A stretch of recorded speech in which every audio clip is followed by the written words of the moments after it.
Pues es para mí un placer volver a encontrarme con ustedes, con algunos de ustedes, en Costa Rica y poder participar en ya la quinta edición de este Congreso de Derecho Electrónico de la Contratación Electrónica. Es una actividad que me resulta atractiva y que no me resulta repetitiva. En cada edición, creo que ya se ha apuntado antes, en cada edición de los sucesivos congresos habidos, hemos afrontado materias, temas, no diré que completamente distintos, pero sí diferentes de los que se afrontaron en la edición inmediatamente anterior y además incluso en las ediciones anteriores, no solo en la precedente inmediata. Lo que sucede es que es verdad, como casi toda rama o subrama del ordenamiento jurídico, pues naturalmente que los conocimientos que constituyen la base y punto de partida, los fundamentos de la rama o subrama, son conocimientos que constituyen cimientos y sobre los que se van creando nuevas figuras, instituciones, contratos. Hoy, en este año 18, pues me toca hablar de blockchain y lo hago con sumo agrado, porque no es una tarea fácil afrontar lo que el blockchain es y hacerlo desde, además, una perspectiva jurídica. La perspectiva jurídica es siempre una perspectiva posterior a la aprehensión técnica, tecnológica, social, económica de las nuevas realidades. Se ha citado esta mañana y para mí con mucha satisfacción a don Joaquín Garrigues Díaz Cañabate, que fue el creador de la moderna escuela del derecho mercantil en España. Y don Joaquín escribió un libro que recomiendo su lectura porque además todavía se puede encontrar, que con mucho acierto él denominó Nuevos hechos, nuevos derechos.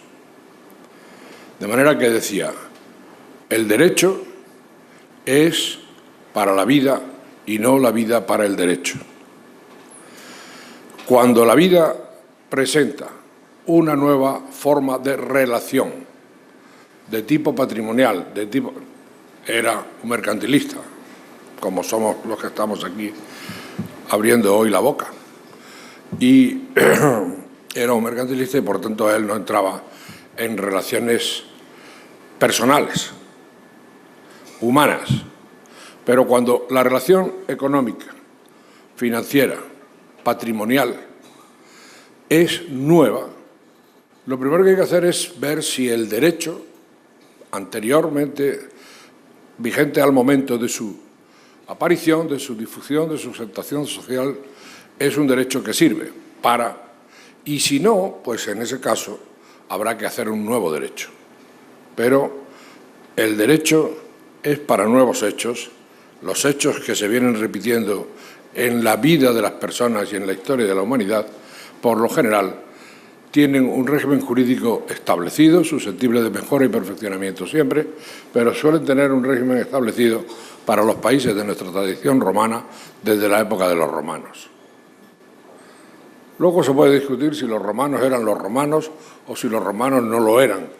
Eran los pandentistas de mediados del cambio del primer milenio o si eran incluso los alemanes del siglo XIX. Pero el caso es ese, que los nuevos hechos en muchas ocasiones requieren nuevos derechos.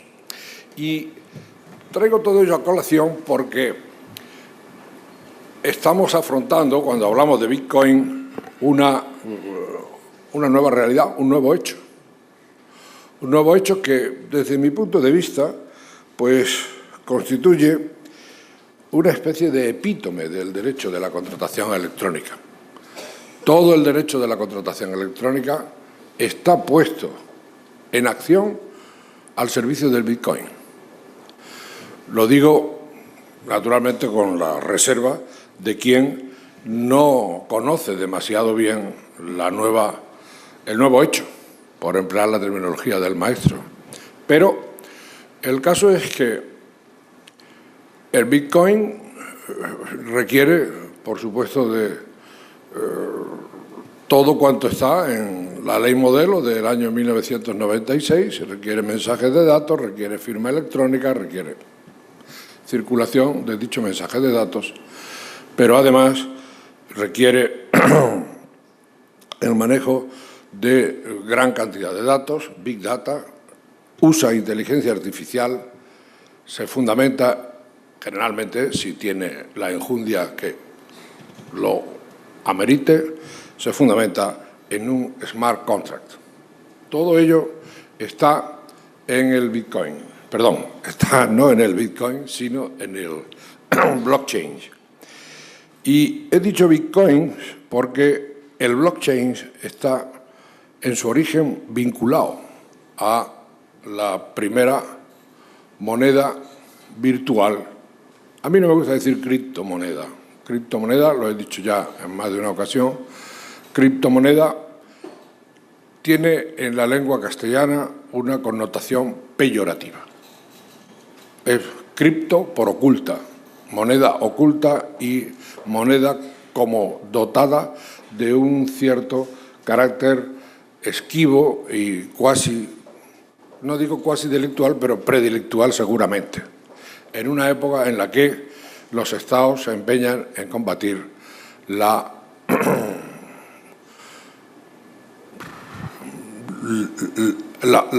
fraudulencia vinculada general a la libre circulación de capitales.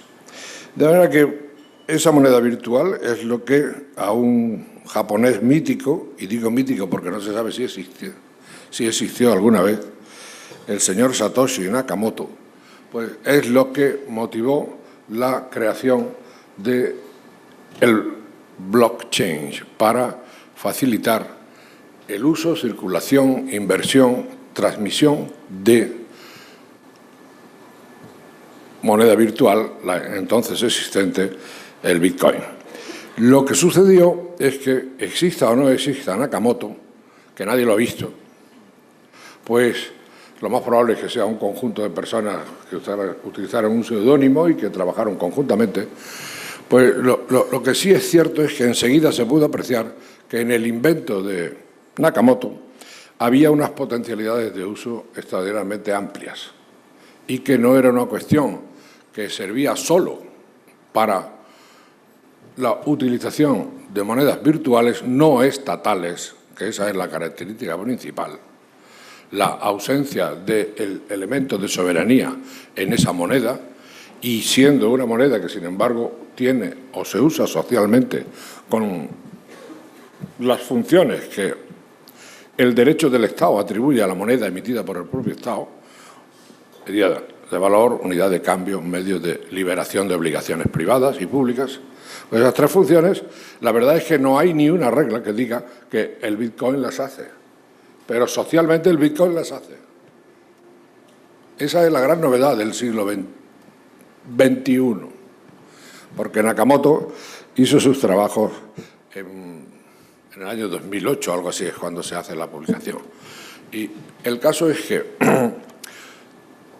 todo sigue subsistiendo un poco, porque responde a correo. Hagan la prueba a ver si Nakamoto le responde, pero Nakamoto aparece, tal, pero aparece en las redes, no aparece en la vida física y tangible.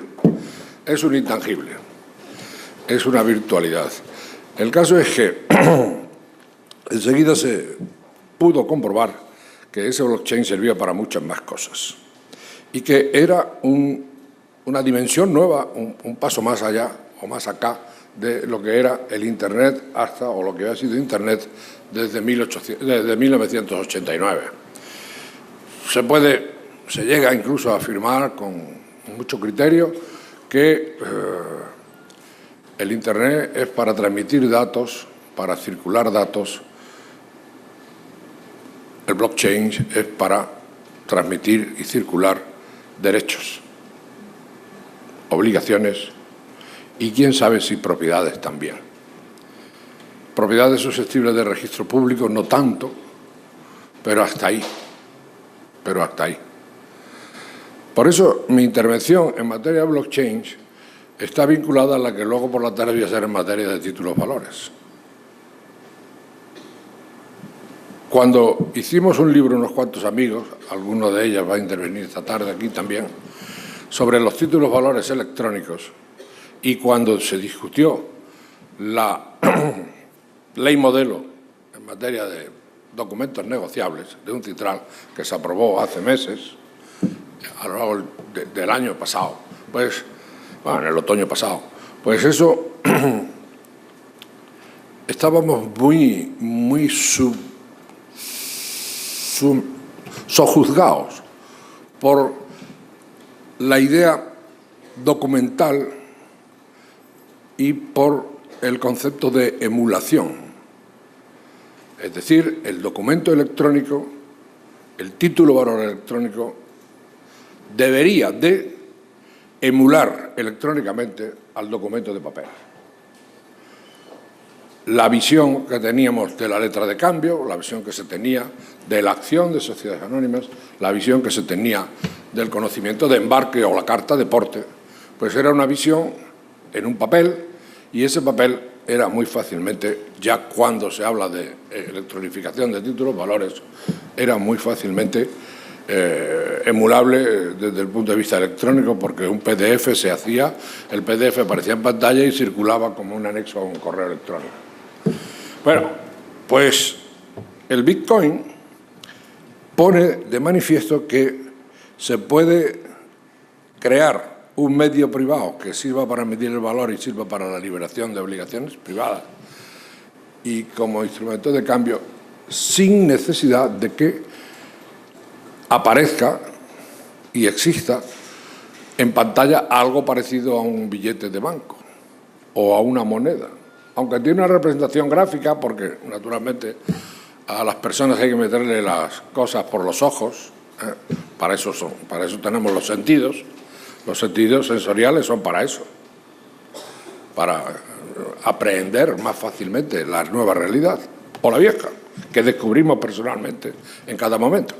Pues bien, la cuestión es que aparece o desaparece la exigencia de una emulación perentoria del mundo electrónico respecto del mundo real, tangible.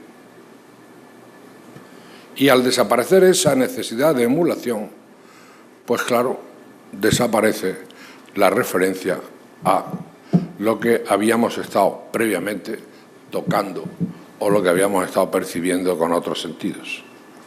Y el caso es que así aparece el blockchain como un soporte para negociar, por así decir, en el sentido más amplio, derechos, más que para transmitir información.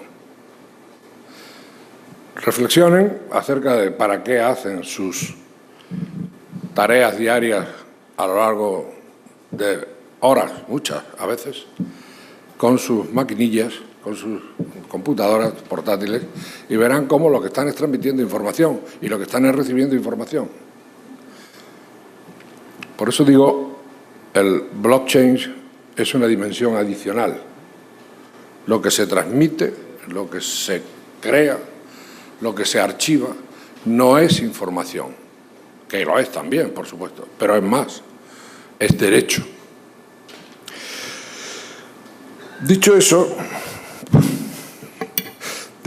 pues no queda mucho tiempo, es tremenda. Sí, el caso es que el blockchain es un protocolo, para entrar un poco más en materia, es un protocolo, es un archivo o es un registro, incluso simplemente lo que conocemos como hoja de cálculo, que tiene la peculiaridad de estar distribuido entre diversas personas que participan en la operación a la que el blockchain se refiere, a la que se refiere el documento electrónico. Es decir, no hay ninguno de los participantes en ese negocio que el blockchain instrumenta que tenga el derecho de control sobre todo el documento, sino solo sobre una parte del documento electrónico de que se trata. De manera que mientras que no se pongan todos de acuerdo en poner en común su respectiva partecita, pues no se sabe a qué se refiere el documento que se instrumenta en blockchain. Eso es lo que quiere decir cuando se habla de un archivo, registro distribuido, que muchas veces para quien lee en español pues no se entiende muy bien qué quiere decirse con ello. Y es un atributo técnico del asunto. Y es que cuando tenemos tienen que pensar en un documento electrónico. Cuando tienen un documento electrónico y el documento electrónico está en la memoria de su máquina, pues ustedes tienen el documento electrónico entero y pueden enterarse a qué se refiere. Pero si ustedes están en una relación blockchain, ustedes no tienen ningún documento completo que pueda darle una visión general y completa del derecho o de la relación a la que se refiere. Y todos los partícipes, sean 2 o sean 200, tienen que poner en común sus respectivas partes. Y solo poniendo en común sus respectivas partes, es decir, haciendo uso de su voluntad e instrumentando su voluntad electrónicamente, es como esas 200 partes tienen conocimiento pleno, completo, del derecho de que se trata. Esa es la distribución del layer de lo que habla la literatura tecnológica. Eso, a su vez, significa que el derecho de control es un derecho de control que es la clave. El derecho de control es la clave en la electronificación de los títulos valores y es la clave en la electronificación de elementos documentales representativos de bienes, servicios o derechos y obligaciones pendientes de ejecución y cumplimiento. Pues el derecho de control es un derecho de control que está en la ley modelo del 17 y de hace unos meses, y ese derecho de control está igualmente distribuido. Ninguno de las partes que intervienen en el blockchain controla el blockchain. Tiene que producirse la voluntad de todos ellos para que una modificación del blockchain tenga lugar. Esa modificación, claro, tiene que ser manifestada y esa voluntad tiene que ser previa a la modificación, tiene que ser manifestada electrónicamente. Y, en consecuencia a las voluntades conjuntas de todas y cada una de las partes involucradas, el block tendrá, la cadena mejor, tendrá un nuevo eslabón que refleje la situación creada tras la voluntad emitida conjuntamente por todos los participantes en el enredo, en el blockchain. Por eso es por lo que me gusta que cuando hace 30 años hablábamos, no lo digo en plural majestático, lo digo lo que hacíamos unos cuantos, del principio de buena fe como uno de los principios del derecho electrónico, pues el principio de buena fe, que entonces era muy necesario predicarlo, porque en las relaciones electrónicas de hace 30 años una parte solía ser un técnico depurado y buen conocedor del medio en que se desenvolvía y la otra parte no. Y naturalmente las dos partes tendrían que actuar de muy buena fe, sobre todo la parte que estaba en posesión del conocimiento frente a la parte que ignoraba las muchas dimensiones del nuevo soporte y del nuevo medio. El caso es que se exigía la buena fe, aunque era derecho preexistente, porque la buena fe estaba ya en los códigos de comercio y estaba en el derecho, bueno, al derecho romano creo que también. Bueno, el caso es que la buena fe después desaparece un poco de la circulación cuando la gente se convierte electrónicamente letrada. Ya nos ha dicho, yo creo que Mónica, ¿no?, cuántos millones de personas hacen Internet al día, ¿no? Cientos, miles de... Pues el caso es que la buena fe vuelve a ser necesaria porque es que el blockchain es una cuestión que queda su movimiento, su circulación, su innovación, su cambio, queda el añadir un nuevo eslabón a la cadena, un nuevo bloque a la cadena, requiere la voluntad decidida de todos los participantes en la cadena. Y si uno de ellos se niega, pues no hay nueva etapa. Aun cuando esa negativa fuera una negativa que pudiera tener justificación, porque hubiera una discrepancia entre él y el rey. Es decir, que tienen que tener muy presente, ahí juega la buena fe. Ahí juega la buena fe. La discrepancia debe ser exhibida, practicada, en la mejor buena fe, en relación con su existencia y en relación con sus consecuencias. Y se dirá, no es que se puede llegar incluso a cometer un delito, sino se presta la parte del documento, la parte del archivo, que me corresponde o que le corresponde a esa persona, si no se presta a que componga la totalidad del documento o a que acepte, porque estamos hablando de una cuestión jurídicamente, estamos hablando de una cuestión realmente delicada, estamos ante una comunidad. Yo no he pensado mucho sobre ello, pero mi impresión es que estamos ante una comunidad de bienes, mejor dicho, una comunidad de un bien, los comuneros teniendo y comprometiéndose a actuar por unanimidad de todos ellos en relación con la novación o el cumplimiento de la obligación instrumentada a través del blockchain. Y eso es una actitud que requiere de buena fe. Por supuesto, hay obligaciones contractuales. Hay un código, qué duda cabe, que el blockchain tiene su código. Pero el código puede que no prevea todas las circunstancias. Y una vez que se da una circunstancia que no está en el código, el smart contract, por muy smart que sea, no va a ofrecer una solución electrónicamente prevista a la situación de conflicto que se ha suscitado.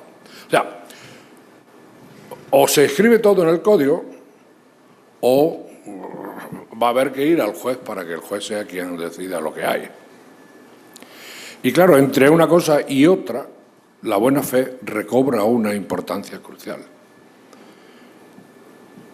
En ese aspecto, claro, el blockchain puede ser una cosa muy complicada.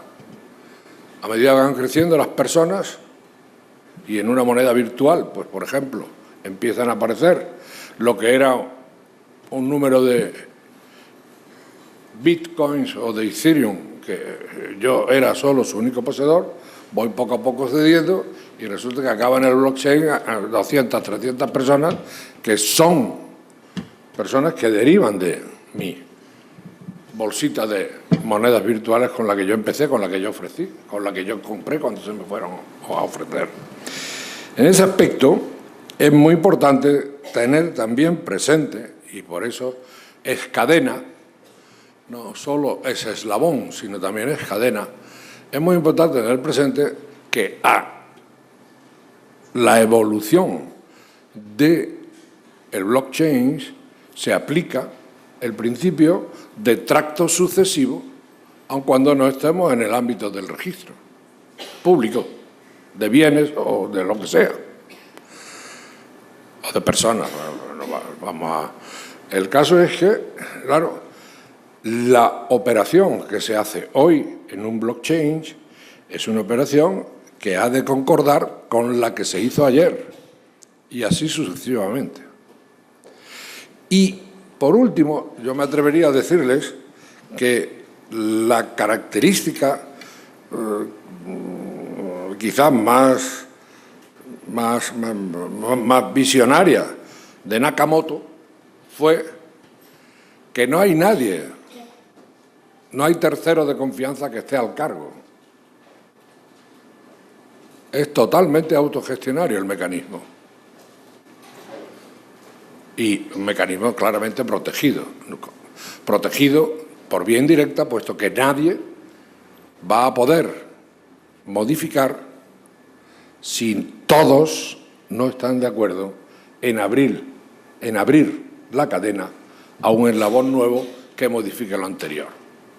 De manera que modificaciones, innovaciones, extinciones totales o parciales, todo eso está en manos no de un tercero de confianza, como hasta ahora decíamos, y como dice el artículo 23 o 24 de la ley española que antes se ha citado, la ley española del 2002, sino que eso está en manos de la comunidad que constituyen todos los partícipes originarios o derivados en la comunidad que constituye, pero la comunidad de los partícipes de las partes involucradas en el bien, el derecho, la obligación o la deuda pendiente.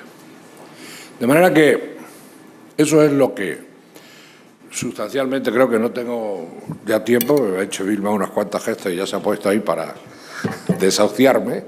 Pues el caso es que, de manera que podemos hablar lo que ustedes quieran, porque hay mucho que decir de esto, pero creo que con eso queda dicho.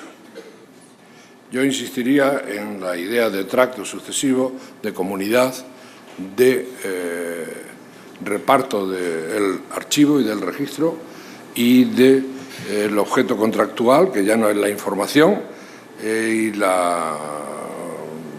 el juego de código escrito, firma electrónica, smart contract, big data, todo lo que ustedes ya conocen de la jerga que se va abriendo paso en esta segunda generación o en esta segunda etapa de evolución del derecho a la contratación electrónica. Esto es el epítome, no ya de la elocuencia, el chiste ya se ha ido, no tengo en casa un libro de don Sainz de Andino, el que escribió el primer Código de Comercio Español de 1829, que a lo mejor estuvo en vigor aquí, yo no lo sé, y ese escribió un libro, era un afrancesado, más o menos ilustre, aparte de mercantilista, que en eso sí fue ilustre, pues que escribió un epítome de la elocuencia española.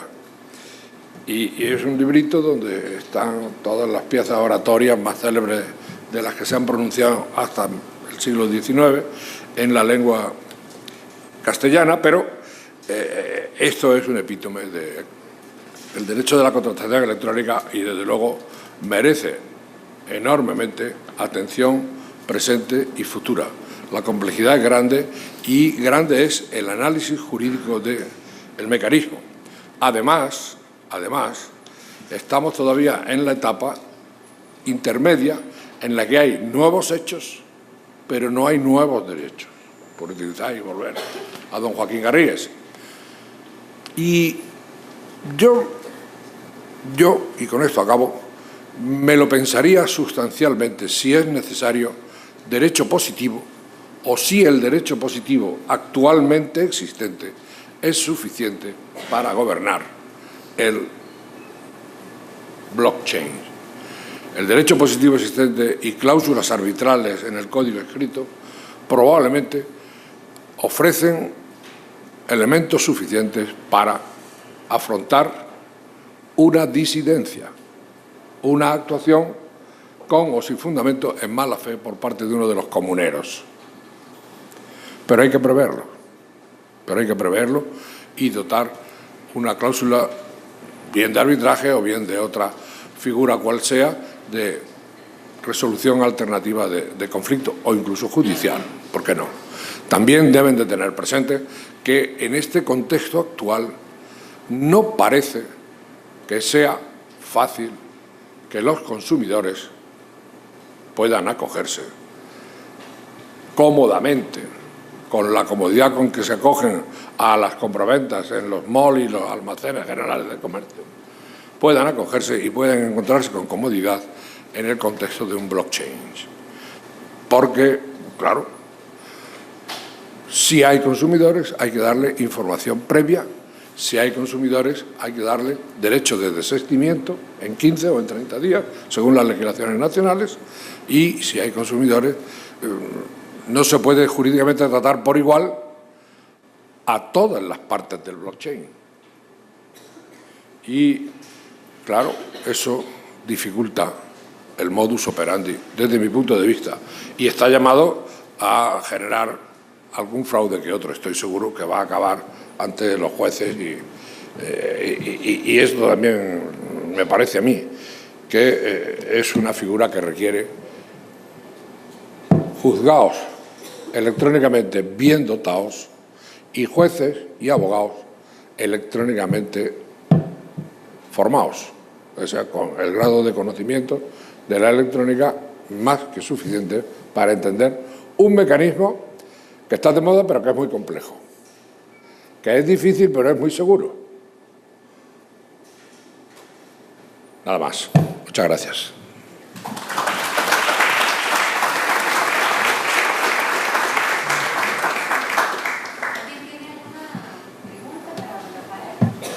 Hola, todas.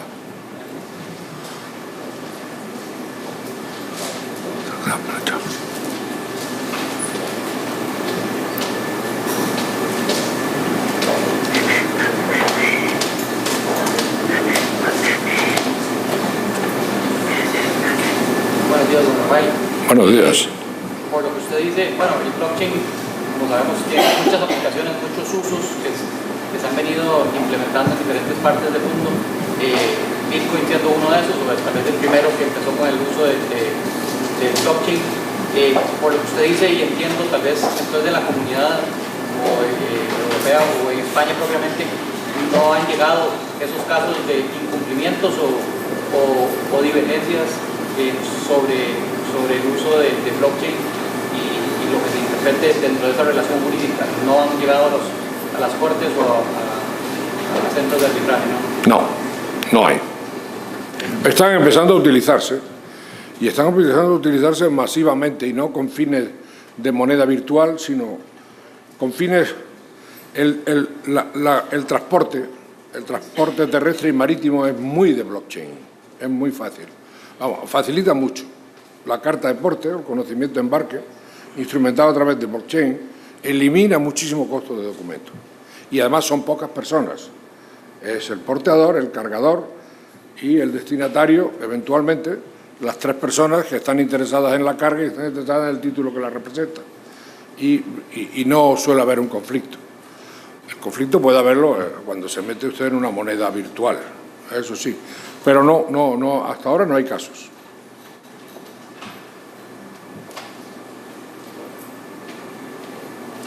Tenemos 10 pasos para una pregunta más. Muchas gracias. ¿Cómo podríamos pensar en la existencia de una futura o tal vez ya existente lex mercatoria que vaya ligada con los temas de blockchain y sus usos, especialmente de las monedas virtuales? Estamos pensando en términos de lex mercatoria electrónica, porque el blockchain no funciona si usted no tiene previamente sometido a código el mensaje de datos, la firma electrónica, el momento de emisión, el momento de llegada, el lugar de destino y tal. Y si usted no tiene claro lo que es el Big Data y si usted no tiene claro lo que es el Smart Contract y cuándo funciona y en qué condiciones.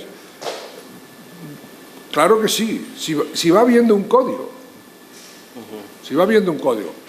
Los estados que están transponiendo y están utilizando las leyes modelo o las directivas europeas. Desde mi punto de vista, Tatiana, y lo siento, pero ella sabe que yo discrepo profundamente de esas directivas.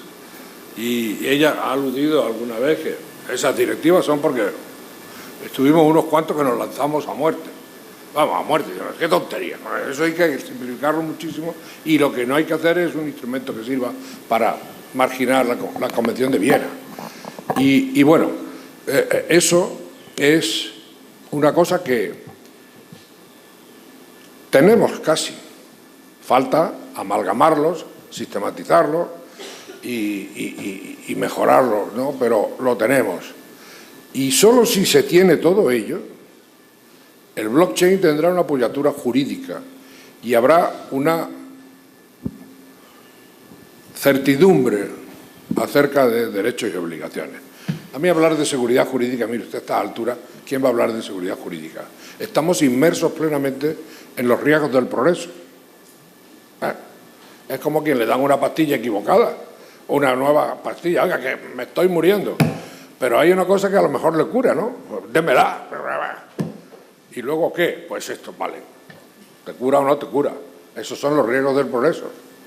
Y aquí es igual, y en muchos otros sitios, ¿no? Viaje de vacaciones alrededor de la Tierra en una barquichuela espacial, pues es lo mismo. Oiga, es que me ahogué en el espacio. Pues, caray, pues no vaya usted al espacio, vaya usted a la playa de Potreros, que seguramente no se va a ahogar, ¿no? El caso es que va viéndolo,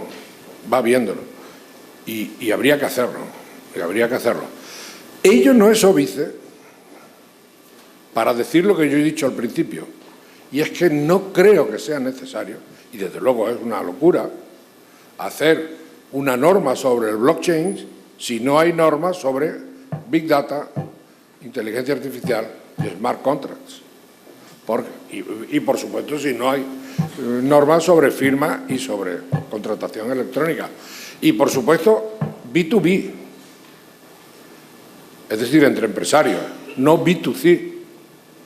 El B2C aquí pinta poco, sirve para poco. Y eso que, bueno, ustedes son un país soberano y no es como en Europa, que no somos un país soberano, sino 27 países que han cedido parte considerable de su soberanía. Digo 27, 28 todavía. Y bueno, pues hay que tener, claro, hay que hacer, habrá que acabar haciendo. Don Joaquín lleva razón, don Joaquín Garriga, nuevos hechos, nuevos derechos. Pero ese derecho puede ser contractual, primero, que es lo que sucede con esto, que es lo que ha sucedido siempre con la contratación electrónica. Y, claro, la contratación electrónica dio un salto en un momento dado y es cuando se hizo en Internet. Cuando se hizo en Internet aparecieron los hackers, aparecieron los falsificadores, aparecieron los salteadores de caminos electrónicos. Y entonces hay que hacer una firma electrónica que arregle esto, o que por lo menos ponga un poco de coto. Pero mientras tanto no. Y yo creo que en el blockchain no hemos llegado todavía a una situación de ese tipo. O sea que hay que estar atento a lo que se haga por delante y hay que estar atento a lo que hay que hacer por detrás. Probablemente hay que codificar, o si no codificar, amalgamar, sistematizar. Todavía codificar me parece que es una palabra seria, demasiado seria, para hacer aplicable en estas circunstancias a esta institución, pero al mismo tiempo hay que tener